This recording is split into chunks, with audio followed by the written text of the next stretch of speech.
You get a size 9 and 11, and then it says size 22 and 24 wrenches. And then there's 3 Allen keys, have a very standard T-tool. Oh, look at this. This is a Hobbywing remote. Are they using a Hobbywing ESC? Oh, so they actually included the ratchet bindings. I was actually concerned that they didn't include them and I have to buy my own set. So it's good to see this included. Pretty nice. And of course, there is a manual. This is a separate manual just for this board. So I've never seen this one before, so I'm probably gonna have to read it. All right. Have a look. Wow, look at this. Everything just looks extremely nice. And here's the charger. Okay, so what's also included, I don't know if you can see it, but it says Monsoon Legacy Raceboard. It's probably for you to stick on the side. So we got that going. Oh, dude. This is the heaviest electric skateboard charger that I've ever seen. This thing is huge.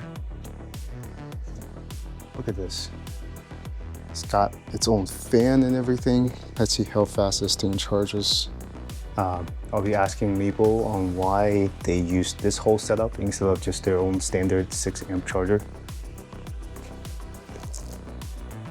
Look at this. More stickers. Oh, cool. This is like a whole number set. So you can choose what race number that you want and put it on the board. Bag of screws, nothing new.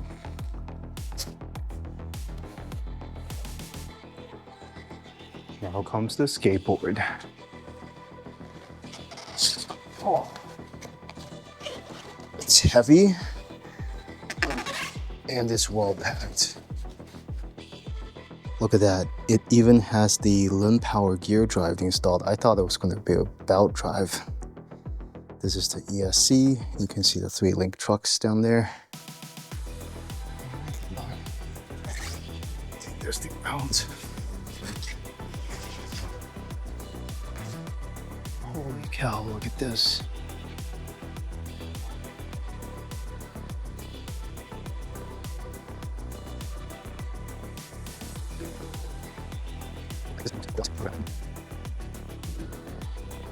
Okay, I just want to comment on how absolutely huge these motors are. These are way bigger. These are way bigger than the standard motors.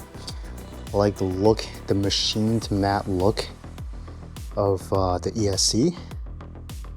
Looks pretty amazing so far. I think this might be the charging port.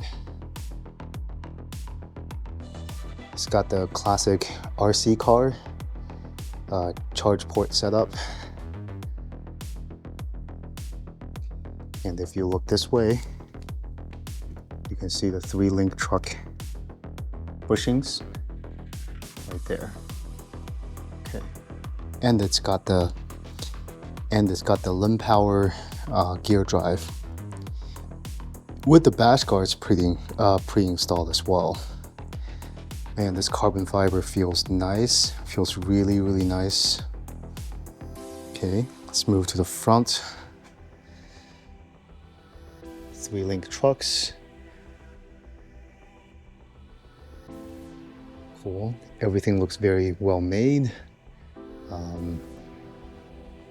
All the metal parts looks well anodized, except for the 2 nuts here, but I think that's fine.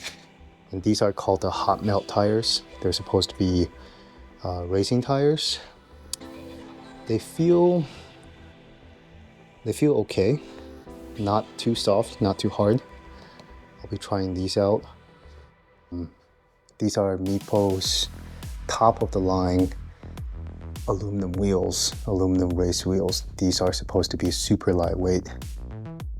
So that's really good. Cool, cool. Look at this. And look at this deck, right? It's super thin. And then you have a unibody design on the bottom. Cool. All right, let's flip this over so we can see the back.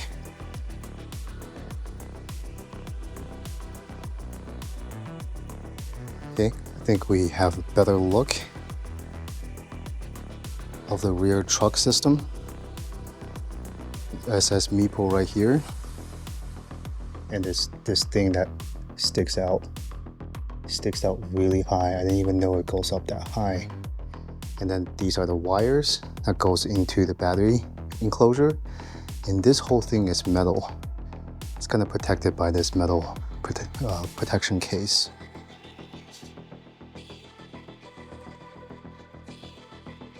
All the nuts and bolts are well secured. It feels really nice. So it says Monsoon Legacy board here. Monsoon Legacy Raceboard by Meepo. Okay, the same thing here. This looks really, really intriguing. Okay. So it's got reds in the front, whites in the back.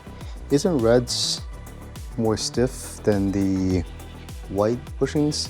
I'm not sure. This is something that I have to confirm with Meepo. And as you can see on the bottom, it's got these pre-drilled, pre-threaded holes already.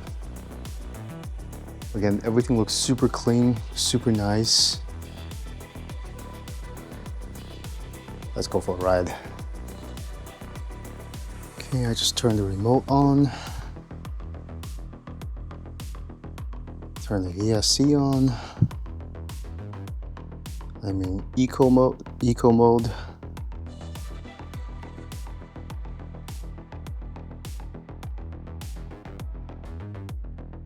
I think it's locked until I do like 10 miles. So I'm gonna try that out. Cool, let's go out for a ride. Hey, how's it going, guys? So here are my thoughts for the board. Is that it feels fundamentally different from a standard electric skateboard, or just standard skateboard in general, especially with these 3-link trucks. These 3-link trucks are incredibly stable, but they don't provide the same rebound as other electric skateboards. What this means is that when you want to turn, it kind of locks in and stays during that turn rather than having the bushings push you back. That's the general feel of it. And if you want to end the turn and if you want to come back, you use your feet to precisely control the board. It feels more like a scalpel, like an instrument of precision, rather than something broader, say like an axe or something like that. Probably bad analogy, but this is how I feel about it. There's very little kind of rebound from the bushings.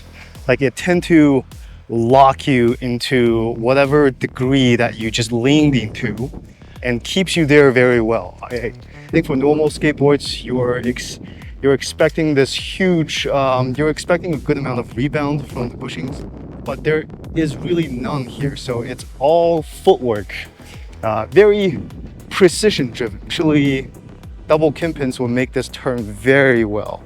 And you see, I missed this entire curve by the width of a whole car's parking spot. So maybe that's something that I can work on to see why that is. But it doesn't turn as hard as double kinpins. Maybe you're supposed to drift or power slide or something. Once I go up in speed, the board also feels incredibly stable. The tires are pretty good. They're not the softest tires. They do feel very, very comfortable, and there's a tremendous amount of grip. When I slam on the brakes, I can see a huge trail of tire marks behind me. MLR's wheelbase is incredibly long. It is longer than other skateboards, so it feels incredibly stable when you're going in speed. And also, incredibly nimble when you want to turn. What I found was with this board, you can target a certain tilt or a certain lane and just stay there. You can stay there for a very long time, and that makes this type of precision very good for racing. The board sounds very well. It's using the Limb Power gear drive system. It sounds just like what you would expect from a Limb Power gear drive. It's not too overwhelming, yet it's not too soft either. What surprised me is the ESC. When you look at the remote, it is a Hobbywing ESC. However, on Meepo's website, they do say that they're using a Ling E ESC. They listed their Ling E remote and their Ling E ESC. So I think the production version is using a Hobbywing, which is great because Hobbywing is so incredibly smooth that I had to do a couple double takes just to make sure that this is a Hobbywing remote. And I think Meepo made a great choice here to make this process very smooth and not a jerky process. The deck is incredibly stable. It's a super not flexible deck, and you're 100% relying on the 3 links to help you make those turns. I would say the first 5 minutes is very nerve-wracking because I've never felt anything like this before, because the bushings do not rebound. When you turn, you're locked into the turn, right? So that takes a little bit to get used to because I'm always counting on the rebound, the bushing to rebound me back into an upright position, where this board does not do that, right? So you are using your feet to make these tiny precisional adjustments on your board, or wide adjustments, but it's all up to your ankle and your feet, and it takes maybe 5 minutes to get used to, and by 10-minute mark I am zooming around making turns on this board. By 10 minutes into riding the board, I feel right at home already. So it's a very easy process to get used to. Right now I love how stable it is. I love how precise it is when it comes to turning, to carving. It's a whole different feel, but it feels very, very, very good.